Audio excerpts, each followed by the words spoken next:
Right. Yeah. Anyway, enough of the updates. It's time to kick into the show proper. And as always, we start off with the most important thing in my life, the indie of the week. Ooh. And this week, it's a little bit of World War II for no reason at all.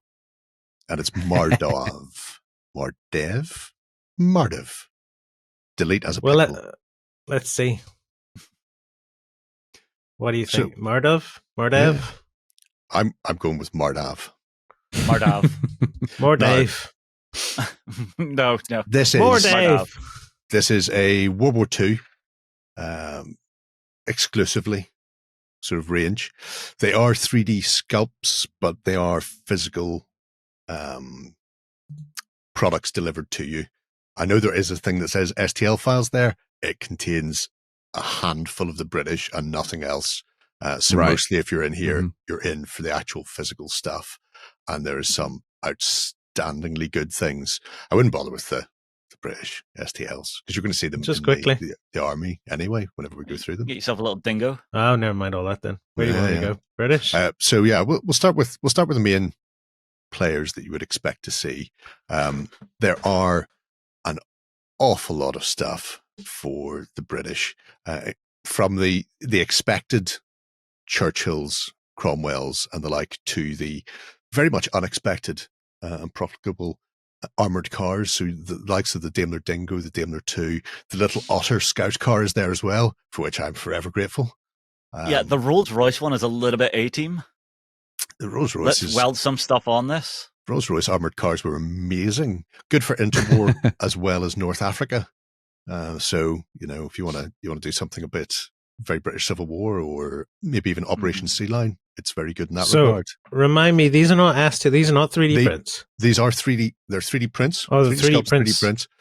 The nice thing about this site, the way MarDav has got it broken down, is underneath the product, for want of a better word, he explains options what they're produced in.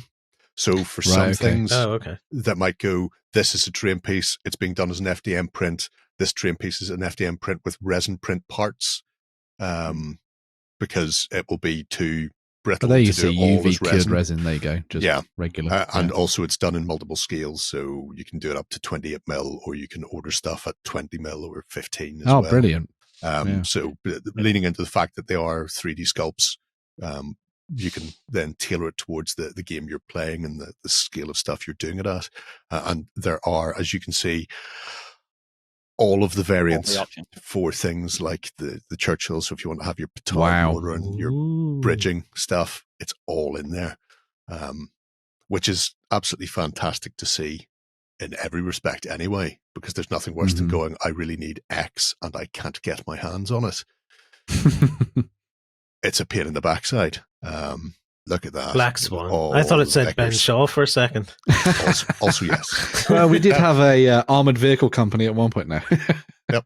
I mean, this is just such a slap together piece of insanity. I adore it. It just stores all of our lemonade. Nothing slapped together about the armored car. There we go. That was very much symmetry was optional. Nobody needs symmetry. Why do you need symmetry to be functional? Talking about that is not symmetry. Yeah, there's no symmetry. Yeah, I see what you mean. It looks like the SPV from Captain Scarlet. No, the boffins went out for a night out and decided to mess with the boss's car, and someone in the morning went, actually, that's not a bad idea. I reckon you'd be grateful of it if you were on the battlefield, though. So. Yes. No, if you had nothing else. Yeah. Better than a kick in the teeth. Obviously, figures as well. And they do both European and tropical dress. So, you've North Africa, spot on for it. Probably get away with it. Or Burma as well, to a certain extent. Right. Because the pattern of the uniforms is cut the same anyway. And again, scaling is in there. So you can have a little poke around and get various bits and pieces for all the lovely artillery sets. Do you order them individually then? Yeah, you're buying these by figure. Yeah. Ooh. Now there are army deals that contain pre-made bits and pieces, but right, it's just going to be the sort of stuff that you're seeing here anyway. Mm-hmm. So moving away from the British for a little while. I imagine we'll come back to some of the other trainy bits. This is why I really like this. The Winter War, Finnish and Russian stuff in here is superb. Absolutely. See some of them have IMO. Oh, better than that. Obviously, they have Soviet/Finnish/German armor and vehicles, depending on what they were using. But if you go to page 2, please, Lloyd. Page 2, but I'm really looking at Stugs. Look at this. Wow. Well, you know. It's not bad, little Stug. Look at these big pictures that Gerry shared with us this time. Yeah, what the hell? What have you been holding out on? If Lloyd was going to be here, I wouldn't have been. Look at the reindeer team. Look at it. Oh my God. That's so good. And back that up with the medic team where they're tending to a guy in a sled that's going to be pulled behind a that's really good. to get them away from the front line.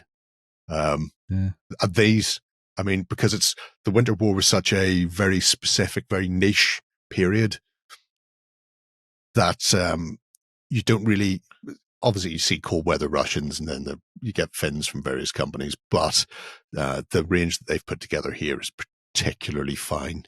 I absolutely love this. The idea of being able to lean into that period and bury so many Soviet troops along their border. They said there's always plenty of room in Finland for any Russian army. That's 6 feet below the ground, though. But yeah, obviously some of these vehicles will do double duty in other forces as well. So they could easily pop up in the Soviet side as well. Look at him. Look at D. Oh, there's the badass right there. Yeah. Who knew there were so many people from Newcastle in Finland? Tell how cold it is by how shirtless they are. So, yeah. He's going to kill you with his nipples. They're going to be so sharp. You see, they're trying to break in somewhere and they need to cut a bit of glass. Yes. it's all good. Big heavy howitzers as well. So, yeah, a small but comprehensive and really beautiful range put together for the Finns is really nice. That's super cool. Yeah. And you can obviously run these in bolt action or other games if you want to play some small scale 28mm stuff. It's always nice to have more options. It's been a while since I've had Chain of Command on the table. Well, there's a reason for that. It's random movement. But if you go to We're not playing Hero Quest, damn it. First, or Gerry's gripes. And the reason for this, because again, for that Winter War, they've got so many unique Soviet vehicles like the Erasan, and there's like a Kranoplan type affair further down as well for more troop carrying movement across frozen lakes. There you go. These some sort of things like this. And even if you don't have rules for it in the game you're playing, you just go, well, here's the rules for trucks. I'll just replace those and just use it as a more bespoke proxy for a lorry for your lorried units or whatever. Or you might come up with specific rules for it for jetting across. Didn't like 6 of these try to kill James Bond one time? I'm just imagining that. I love the lunacy of the boffins from this time period. It looks like something that would be in a Top Gear caravan upgrade episode. Yeah. Yeah, without a doubt. Well, here, they're doing one more Grand Tour, so... Yeah, maybe. But it's just, you look at that and you're just thinking, well, clearly they've seen a Florida airboat and thought, what if we put skis on one of those? We need one of those for ice, yeah. Bam! So do you really think a Florida man just emigrated to Russia and went, I got a great idea? It's not beyond the realms of possibility. Hopped up on toothpaste. Yeah. And obviously... I don't know, because in this time period, meth was issued. Oh, there you go. Yeah. Prime Florida man time. There we go. The cute little Soviet force there, and a whole slurry of other bits and pieces. So you've got your cavalry, go a bit more Cossack-y or Asian, just charging out of the Urals. Well, there is a new World War II skirmish game coming out from the Tomahawk dudes. Yeah. Yes, which we'll talk about in a bit. You might be able to find stuff for that. Yeah. Do they have the bomb dogs? What bomb dogs? Oh, Russia has bomb bomb dogs! I Yes. thought you were talking about What bomb the hell? dogs. Whoa. What's he on Easy, about? down boy. No, quite literally down, boy. Shocking. For every one you deploy, you lose one of your own tanks. I got a Japanese. Yes. Yeah. Japanese is relatively small as far as bits and pieces go. But it's always nice to have the access to them. Your army's not very big either, is it? Ha ha ha ha ha ha. However, the Japanese section does also contain quite a lot of really nice Pacific terrain. Oh, okay. Ooh. There's a separate terrain section. We might just find out all the stuff in there instead, but things like Ooh, that. look There you at go, that. your landing craft, your coastal emplacements, your villages. So, really nice to see that in here. And likewise, the British also have a whole range of British coastal and bunker emplacements and stuff. Again, if you want to do Sea Line or do British Civil War, it's a really nice terraced house run as well, which would just be absolutely beautiful. Those buildings are fantastic. They're great. Yeah, the ones in the middle, you can see the one that was done by the master and the apprentice's attempt. Yeah. Better luck next time, Justin. Better luck next time.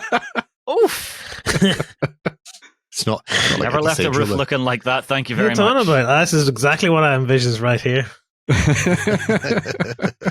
I've only ever had one of my houses took down. But nobody expected it to be taken down. It made that to itself. So yeah, the Japanese coastal defenses are, really that's brilliant. Spot on for And doing we'll all of be your into Pacific War. What do you call it? What's MDF? Not MDF. What's the printer? FDM. FDM. Yeah, the one with the reel. Probably then for this train stuff. Yeah, well, like I say, he lists everything below it, including if you're interested in some of the weird and wacky stuff. There's generally a little potted history below as well. So it'll go, I like that. This is the vehicle. Here's when it was running. This is what it was about. Here's the equipment it was armed with. Bum, bum, bum, bum, bum. Here's what we make it out of. The trench sections are gorgeous as well. Yeah, that's something I always like to see, is just a good modular trench network. I've fought enough scenarios in Battlefield on terrain that look like that. So yeah. Very impressive. Really comprehensive with what they've covered. Yeah, he's been knocking it out of the park in no short amount of time as well. I mean, just the stuff they released 2023 was massive. So there's always something coming. Another thing is he lists the sculptor. Yes, I saw that. The guy who does the files. So it's not just one person doing it. But it also means then that you can go and have a look. If you go, I really like that reindeer team. Who made that? Such and such sculpted this. I wonder what else they've done. And That's go nice. off and have a look through it. It's a good touch. Yeah. Unfortunately, no Chinese. What else would you like to look at before we move on? I would love to look at the terrain section. The terrain section. Just to have a quick shifty through some of the other bits and pieces in there. Especially the British bits and pieces are really cool. Yeah, the terrace street and the townhouse. Obviously, you could use them in other parts of Europe, but to me, that just screams Coronation Street. I was going to say, yes. I too want to invade Coronation Street. An alleyway with a cat in it, and you're sorted. And there's the factory where they do all the clothes. Wasn't that the main factory? They were all stitching all the time. I see that, and there's just something in the back of my head calling out like an old kid's show, Lovely Bertha. If you tab through these, Lloyd, you get to see the components and the internals as well. So, like this? Yeah. So you can see, so all accessible. Nice. You can get in, have a nosy around. I quite like how it's done as well. So your ground floor just sits straight onto your mat, that's it. And then your upper floor has a floor in it. God bless it. Yeah. And you can plan it out and knock walls through and go all Peaky Blinders. Yes. Well, no, because it's all modular. They keep knocking one house into another house and then into another. They had big long houses. Yeah. Oh yeah. No, I remember the show. And there's your. And like every last one of them has the bog outside. Yeah. To be fair, this is what I tell the Americans. I still have outside. Anytime I'm playing Xbox, this I'm away to loo. I disappear for like 30 minutes and I come back and I go, love is a long walk. I have to walk down the road. I had to walk down to the bottom of the garden. That's how it goes. One of my grandmas had that in her house. One of them I had going for months because I told him the Simpsons was called the Franagans in Ireland. And for about 2 months, he was walking around his workplace going, "Do you know in Ireland the Simpsons are called the Franagans?" And everyone was looking at him a bit leery. Just the worst. I like that room factory. That's cool. Yeah. Bombed out factory's nice. Yeah, and because of the way they're all sectional, you can make it as long or as short as you need. Same with a terraced house. You can go, here's a 5 or 6 terrace run, or awesome. do a 3 terrace run, which means you can then build your road layouts on your table, which is brilliant. Excelente. The desert settlement is gorgeous, especially if you're also playing something like Star Wars. Star Wars! Yeah. Yeah, you can sci-fi that right up. Yeah, or I want to see Indiana Jones running around that. Indy. Yeah. So Breaking Out 7 TV, you don't need to be restricted solely to World War II exactly for this stuff. And again, really nice sectional pieces. Perfect for stealing indigenous people's relics. 100%. It belongs in a museum. What about our museum? No. No. It sounds hauntingly it's called familiar. Liberation of history. Look, as the British Museum once said, we'd give it back if we thought that they could look after it properly themselves. Because that's the type of nice people they are. And I'd like to point out that quote came from the 2000s. So it's not like they can say it was a Victorian view of the world. Yeah. Oh, no. I mean, I remember we were crossing London one time and they have like a section of the Giant's Causeway and it's like, really? Really? What? A real section of the Giant's Causeway as well. Yeah. Lots of people have sections of it, which is why they say you're not allowed to take it. And we still do. I know. Bocage section. So the Giant's Causeway is getting smaller every year then? Yep. The bocage, those bocage sections are great. Just break out the clump foliage and build it up, or wrap it round and away you go. Yeah. So you have the trees and the light growing out of it. Because good, dense bocage is really hard to get. I'd be surprised that it's that wide, mind you, that you could actually get a tank through it. But or that without the flock on it, without the material on it, that is the blasted no man's land of World War One. I'd say. Yeah, pretty good. Or, this war of mine, or things like that. Or a touch of Fallout. War transformed. Yeah. Maybe do like a little fantasy horror bit with it as well. Yeah, because it is like creepy and spiky. Oh yeah, I could see the Headless Horseman bombing around in this. Yeah, well, I mean, with it being off, you could actually throw some like ghostly glow lights into it. I'm always a fan of people who do like roads and rivers and stuff. I think that's really great. Oh, and a sectioned hill. Oh, what have we got here? It's just like how old school is that? I love it. This looks like an Irish mound with a doorway in. Yeah, Barrow. Don't go in there. The fairies will take you. I'm not going near any fairy trees. You just need to put a tree on top. Yeah. But we have a fairy tree in my hometown that's killed many people. Well, they should have known better. Don't go cutting those down. You'll die.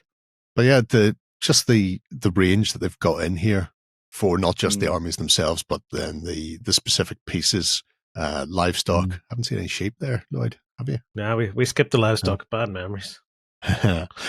If you can find the V1. There's a V1 Doodlebug launcher, which is great. There you go. Nice. And this shows again the way he's put things together. So the V1 itself is resin, but then the rest of the piece is FDM because it's got more durability. But then you've got the detail for the V1. It looks so surprisingly Thunderbirdsy. Yes. Oh, it's terrific, and would make a fantastic scenario piece as well. Yeah. You're dropping in your airborne to go and deal with a V1 rocket site, or your 0 to 100 hours. Your commandos are trying to raid to knock these things out. Perfect. Yeah. Nice. Just so much. I just want to attach a couple of strings to this now and a little rocket and go. You couldn't see the strings, Lloyd. You could. You could see strings all the time. You couldn't. And Gerry Anderson was very annoyed if people said that. What you need to do is you need to do like a little stop motion thing where your soldiers run up to it and they find a control panel, and then you switch the camera to 2 real hands coming in. With plastic cuffs. Yes. Like that, so it looked really odd coming in there. Why don't people do that more often? I don't know. Like in fan films, you see it all the time. You see them doing Lego stuff. Why don't they use their real hands then at that point? That would be great as a little That's the way callback. it's supposed to be done. Yeah. It's like nature intended, but yeah. Yes. But there you go. MarDav. If I was Miniatures. making a 40k fan film with the miniatures, that's totally what I'd do. But I'd make my hand look tiny compared to my suit of armor. It'd be like, just a tiny wee hand. It's like a wee like a Jeremy Beadle just reached out for you. Oh God! Oh, there's a callback. You are not right, son. Anyway, so if you fancy some World War II bits and pieces, you can check out MarDav. We are going to take a little switch. And when we come back, we'll get into the news.